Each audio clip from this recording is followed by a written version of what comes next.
اصلا نمیخواستم این ویدیو رو ضبط بکنم، ولی یه دفعه یک موضوعی به ذهنم رسید و احساس کردم که شاید خیلی از شماها الان هر کجایی از دنیا که هستید، با هر شرایطی که دارید دست و پنجه نرم میکنید، ممکنه که این سوال به ذهنتون برسه که وقتی سر دوراهی های زندگیمون قرار داریم که باید بین راست و چپ یه چیزی رو انتخاب بکنیم، باید یک انتخاب داشته باشیم، باید چی کار بکنیم؟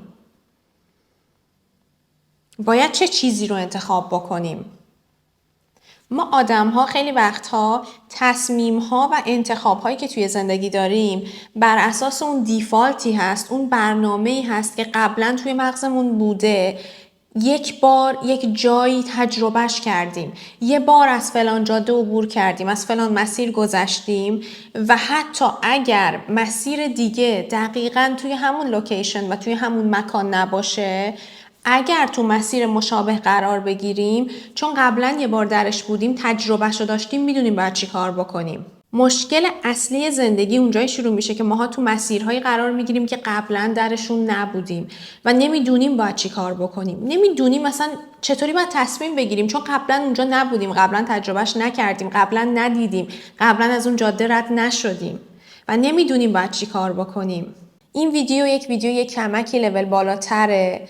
برای اینکه گفتم بهتون دوست دارم ویدیوهای این کانال رو 2-3 بعدی بکنم، برای اینکه خیلی ها اگر خیلی چیزها رو تجربه کردن، با ویدیوهای سطح پایین‌تر من به نسبت حوصله‌شون سر میره. و میخوام بهتون بگم اگر شما توی اون سطح هستید، تو لول 1 هستید، این جاییه که ما هممون ازش شروع کردیم، جای خوبی هستید، بهتون تبریک میگم، ولی دوست دارم یه کمکی کنکاش بکنید، یه کمکی برین دنبال چیزهایی که شاید توی این ویدیو و یا ویدیوهای قبلی من متوجه نشدید. حالا این مثالی که براتون زدم یعنی چی؟ یعنی چی که ما قبلا توی سری از موقعیت‌ها قرار گرفتیم و اگر بعداً تو موقعیت مشابه قرار بگیریم، میدونیم باید چی کار بکنیم و اگر اون موقعیت کاملا جدید باشه، یه کمکی گم میشیم. حالا این مثالی که براتون زدم یعنی چی؟ یعنی چی که ماها قبلا توی یه سری از موقعیت‌ها قرار گرفتیم و اگر دوباره توی یک موقعیت مشابه قرار بگیریم، میدونیم باید چی کار بکنیم و اگر قبلا توی اون موقعیت قرار نگرفته باشیم، در موقعیت‌های مشابه با اون اتفاق نمیدونیم باید چی کار بکنیم. چند وقت پیش یک جمله‌ای رو شنیدم که نوشته بود به پدر مادرهاتون خیلی سخت نگیرید، برای اینکه اونها هم دارن زندگی کردن رو با شما یاد میگیرن. و این دقیقاً مثال اینه. یعنی اگر که یک اتفاقی میفته و برای مثال شریک زندگیتون یا هنوز اگر دارید با پدر مادرتون زندگی میکنید، پدر مادرتون یک نوع واکنشی دارن، با اینکه ما ازشون توقع داریم که همیشه در کامل ترین حالت خودشون باشن، ولی یک کمکی ریلکس، یک کمکی زندگی رو راحت بگیرید، برای اینکه اونا هم تا حالا همچین شرایطی رو تجربه نکردن. برای اینه که این ویدیو میتونه خیلی ویدیو جالبی باشه، میتونه بهتون خیلی کمک بکنه. اگر دارید این ویدیو رو میبینید، به احتمال خیلی زیاد در حال گرفتن تصمیمات مهمی برای زندگیتون هستید و بهتون تبریک میگم. چرا؟ چون رسیدن به اون سطح آگاهی که شما آگاه بشید که اگر میخوام زندگیم تغییر بکنه، اگر میخوام زندگیم عوض بشه، گاهی اوقات من باید به این نقطه برسم که میخوام تصمیمات جدیدی برای زندگیم بگیرم. خیلی از آدم‌ها در روتین روزمرهشون غرقن و هیچ وقت به این نتیجه نمیرسن و هیچ وقت به این دیدگاه نمیرسن که شاید زندگی من نیاز به یک تغییری داره، شاید من باید یک کاری رو یک کمکی متفاوت انجام بدم، شاید باید یک چیزی توی زندگیم عوض بشه. برای همین هست که بهتون میگم اگر این ویدیو رو دیدید و اگر روش کلیک کردید، من بهتون تبریک میگم از صمیم قلب، برای این که شما به اون آگاهی رسیدین که من میخوام زندگیم رو عوض بکنم. برای اینکه هر کسی به این آگاهی نمیرسه، هر کسی به این نقطه نمیرسه که تغییر کردن و عوض کردن خیلی از شرایط به گرفتن تصمیمات مهم توی زندگی برمیگرده و رسیدن به این نقطه و رسیدن به این بینش خودش کار خیلی بزرگیه. من خودم به شخص آدم‌های خیلی زیادی رو میشناسم از بستگان خودم که چندین سال هست که همون کار قبلی رو دارن انجام میدن و یه وقتایی که من خودم یاد فلان کس میفتم، با خودم میگم ای فلانی هنوز داره همون کار رو انجام میده. شاید برای من خیلی گنگ باشه، شاید برای من خیلی مسخره باشه که تو چطوری میتونی برای 30 سال همون کار قبلی رو انجام بدی. حالا منظورم شغل نیست، ولی اون طرف اصلا خودش متوجه نمیشه حالش خوبه، یا شاید اصلا حال خاصی رو تجربه نکنه. در هر لحظه از زندگی ما فرصت‌های خیلی زیادی داریم که تصمیمات مهم و تاثیرگذاری بگیریم، ولی نکته‌ای که بهتون میخوام بگم اینه که شاید اهمیت انتخاب خاصی که انجام میدیم انقدر بزرگ نباشه. یعنی انتخاب‌های ما به خودی خود شاید انقدر اهمیت نداشته باشن. مگه میشه؟ بله میشه. نکته جالب اینه که نحوهی که شما به طور مداوم انتخاباتون رو انجام میدین تأثیر واقعی بر نتیجه زندگیمون داره. نه خود اون انتخابه، نه خود اون یک انتخاب، نحوه انتخابات زندگیمون. شاید درکش کردید، شاید قبلا انجام دادید، شاید متوجه میشید که من چی میگم. اگر تا اینجا این ویدیو رو گوش دادین، به نظر من شما جز اون دسته از آدم‌هایی هستید که تصمیم گرفتید انتخاب‌های آگاهانه، اصیل و عمدی تری توی زندگیتون داشته باشید. اصیل و عمدی یعنی چی؟ یعنی که شما نمیبینید چون که من فلان لباس رو پوشیدم توی فلان ویدیو برید همون لباس رو بخرید، حتی اگر بهتون نمیاد. خیلی بهتون توصیه میکنم که به یک درجه از آگاهی خودتون رو برسونید که کارهایی که انجام میدید، کارهایی که میکنید از روی انتخابهای اصیل زندگیتون بیاد. حتی اگر میخواین از یک کسی کپی بکنید هیچ اشکالی نداره. اصالت خودتون رو نگه دارید. کپی بکنید ولی اصیل باشید. منم خیلی وقتا از طرز لباس پوشیدن یک آدمی خوشم میاد و سعی میکنم همون آیتم ها رو بخرم، ولی فرقش چیه؟ بیاین یک کمکی بهتون توضیح بدم. برای اینکه از این کلمه استفاده کردم که شاید یک کمکی گنگ باشه. اصیل. من آیتم هایی رو متناسب با اون عکسی که دیدم میخرم که همچنان معتقدم که به من میاد. بعضی وقتها آدم ها سعی میکنن خودشون رو تو یک موقعیتی، تو یک شرایطی بچپونن. یک عکسی گذاشتم چند وقت پیش توی استوری اینستاگرام، یه دونه نارنگی بود که یه دونه از دونه های نارنگی برداشته شده بود و جاش یه دونه سیر گذاشته بودن. سیره همچنان بین نارنگی ها جا میشه ولی جاش اونجا نیست. اگر دارید این ویدیو رو میبینید مطمئنم علاقه خیلی زیادی به انجام دادن کارهایی که باهاتون همخونی ندارن ندارید و الان توی نقطه‌ای از زندگیتون هستید که با انتخاب‌های بزرگی روبرویید و شاید یک راهی جلوی پاتون قرار داده شده که قبلا انجامش ندادید. یه چیز خیلی جدیدی بهتون پیشنهاد شده یا جلوی روتونه که انجام دادنش شاید خیلی زندگیتون رو عوض بکنه. چرا دارم این ویدیو رو میگیرم؟ برای اینکه با هم دیگه به یک دیدگاه عمیق‌تری برسیم که بهمون کمک بکنه که یادمون بیاد که چطوری میتونیم از درونمون، از خود واقعیمون کمک بگیریم تا بتونیم هر لحظه از زندگیمون انتخاب‌های درست‌تر و بهتری داشته باشیم. برای همین اول ویدیو گفتم به احتمال خیلی زیاد شما که روی این ویدیو کلیک کردیم و داریم میبینیدش کسی هستید که به واقعیت وجودتون پی بردید وگرنه اصلا روی این ویدیو کلیک نمی کردید. اگر دنبال کاوش بیشتر در درون خودتون و انرژی درونیتون نبودید اصلا چیزهایی که تا الان گفتم رو متوجه نمی شدید. چطوری میتونیم انتخابامون رو جوری انجام بدیم که رضایت بخش باشن که حالمون باهاشون خوب باشه؟ به خصوص اگر با چیزی روبرو هستیم که باید بین این و اون یکیشو انتخاب بکنیم. هیچ حد وسطی نداره. یا این کاره یا اون کاره. یا این آدمه یا اون یکی آدمه. یا راسته یا چپ. حد وسطی نداریم. گاهی وقتا شما میتونید یه انتخاب بکنید و همچنان از گزینه دوم هم بهره‌مند بشید. گاهی اوقات اصلا نه. گاهی اوقات اصلا همچین چیزی نیست توی زندگیت. یا تا این زمان، تا این مهلت فلان چیز رو قبول میکنی یا نمیکنی و برای همیشه از دستش میدی. حالا من از کجا بدونم کدومش خوبه؟ از کجا بدونم که باید آره بگم یا نه؟ از کجا بدونم که باید راست برم یا نه؟ راه راست رو انتخاب بکنم یا چپ رو انتخاب بکنم؟ حالا بیاین تجربه من رو بشنوید. چیزی که من خیلی زیاد تجربهش کردم، به خصوص توی زندگی کاریم.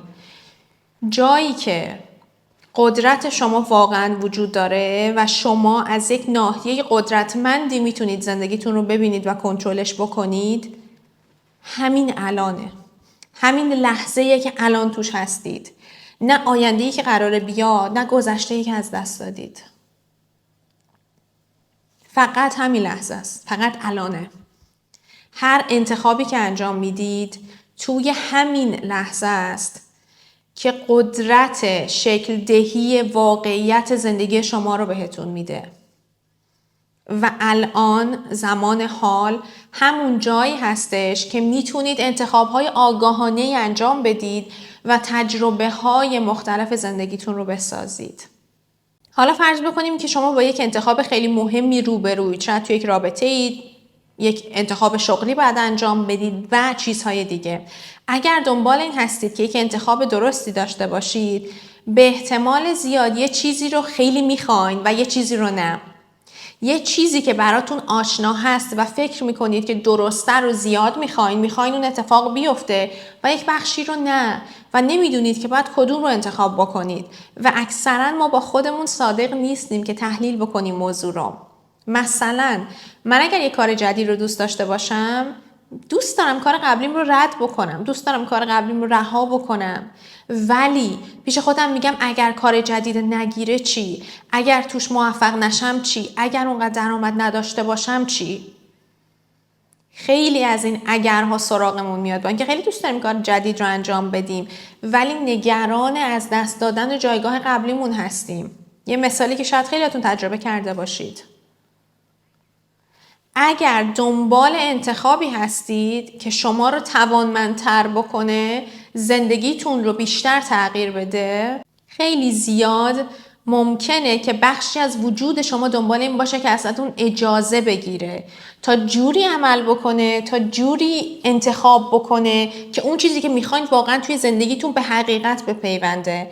و خیلی از ماها یه سری قانونهایی رو برای خودمون میذاریم که اون قانونه نتیجه اون اتفاقی هستش که توی زندگیمون داره میفته.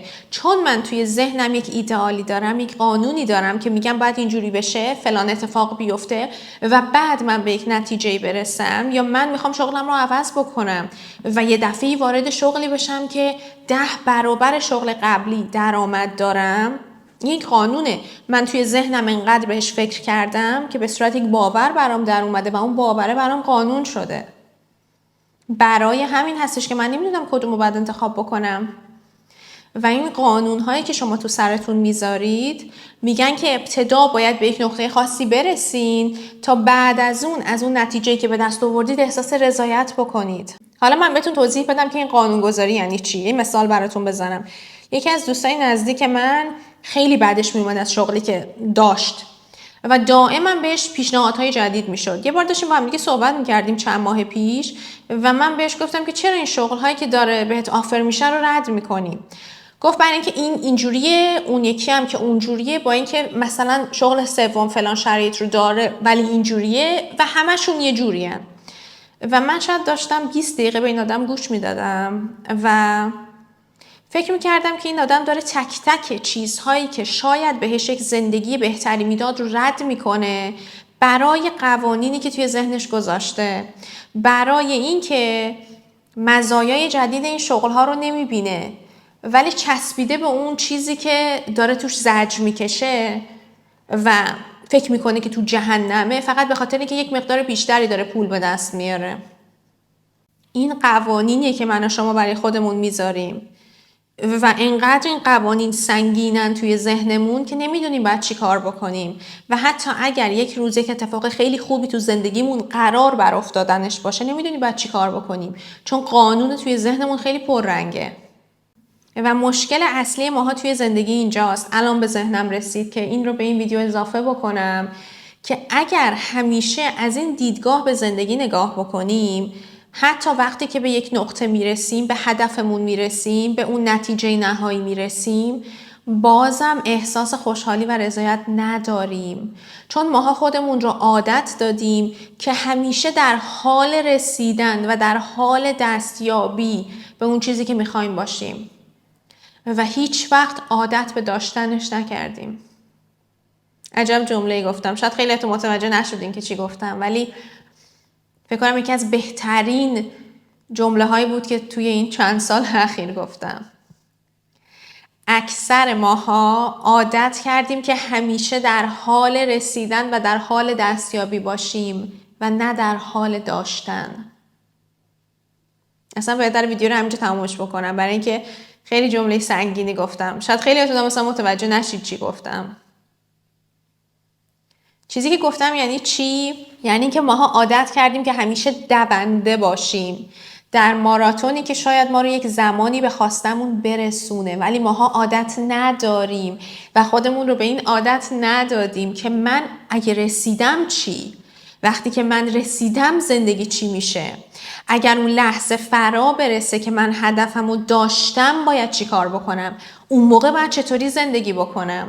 ماها دائما در راه رسیدنیم، در راه به دست آوردنیم، در راه دستیابی هستیم و چون منتالیتیمون و چون طرز فکرمون اون راه هست، ماها هیچ وقت نمیدونیم وقتی رسیدیم باید چی کار بکنیم. به همین دلیل هستش که خیلیاتون خیلی چیزاییه که چندین سال پیش توی ذهنتون داشتید و الان به دست آوردید، ولی اکثرتون میگید اون موقع که هنوز بهش نرسیده بودم حالم بهتر بود. میدونید چرا؟ چون ماها بلد نیستیم که وقتی رسیدیم باید چی کار بکنیم. قبل از اینکه توی یک رابطه‌ای بریم، قبل از اینکه هنوز 100% نیست، حالمون خیلی بهتره، ولی به محض اینکه به اون آدم میرسیم دیگه نمیدونیم باید چی کار بکنیم.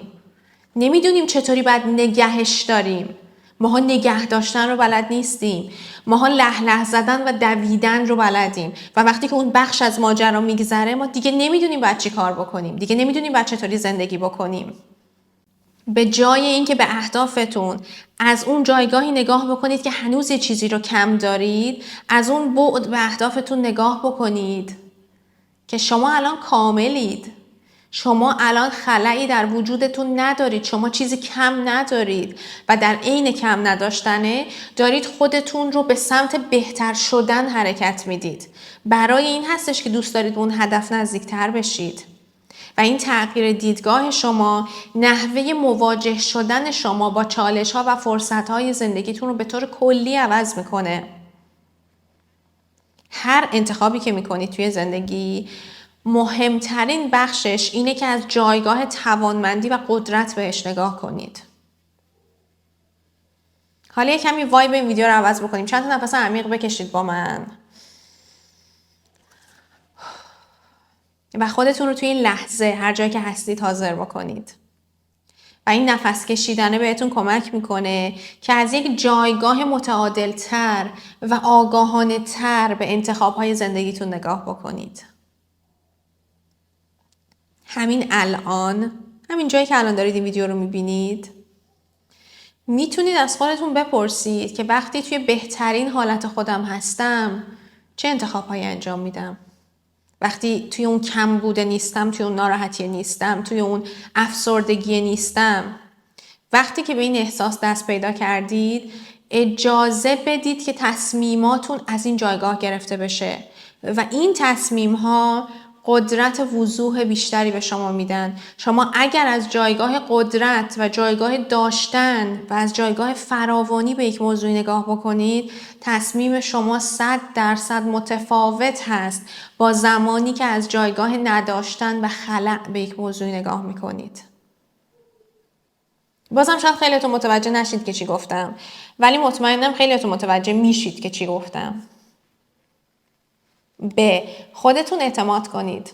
چیزی که ماها اکثرا یاد نگرفتیم. ماها اکثرا دنبال تاییدیم. ماها اکثرا وقتی میخوایم یه کت بخریم بعد از 1000 نفر مادر و خواهر و دخترعمه و پسرعمه و فلان و بیسار بپرسیم که آیا فلان چیز به من میاد یا نه. چون من اصلا نمیتونم خودم برای خودم تصمیم بگیرم. شاید حالا شما بخوای از همسرت نظر بپرسی که بهش اهمیت بدی و براش احترام قائل بشی، ولی تو باید توانایی رو داشته باشی که از هر 10 تا تصمیم 8 تاش رو خودت برای خودت بگیری و توی بقیه تصمیم ها بخوای به آدم های دیگه زندگیت احترام بذاری. ماها این رو بلد نیستیم. به خودتون اعتماد کنید. یه ذره به خودتون باور داشته باشید. هر انتخابی که از حالت اعتماد و قدرت انجام بشه به شما کمک میکنه که واقعیتی رو خلق بکنید که با قدرت و توانایی درونی شما هماهنگه و همخونی داره. میگم شاید این ویدیو خیلی گنگه، شاید خیلیاتون این ویدیو رو متوجه نشید، شاید خیلیاتون به من بگید که اصلا منظور چی بود در انتهای این ویدیو بعد از این چند دقیقه، ولی قراره شما برید دنبالش و پیدا بکنید منظور من چی بود. اگر این چند دقیقه رو متوجه نشدید یعنی کار یک کمکی بیشتری دارید برای اینکه بیشتر یاد بگیرید، برای اینکه بیشتر به آگاهی برسید. شاید یه ویدیوی دیگه بذارم و همین جملات رو در پایه ترین و ساده ترین حالت ممکن بگم و شاید اون موقع خیلیاتون متوجه بشید. ولی میخوام ببینم که شمایی که بیننده کانال من هستی برای بیش از 3 سال کجای داستانی؟ چقدر رشد کردی؟ چقدر به آگاهی بیشتری رسیدی؟ چقدر متوجه شدی؟ جملاتی که شاید براتون یک کمکی گنگ بوده باشه.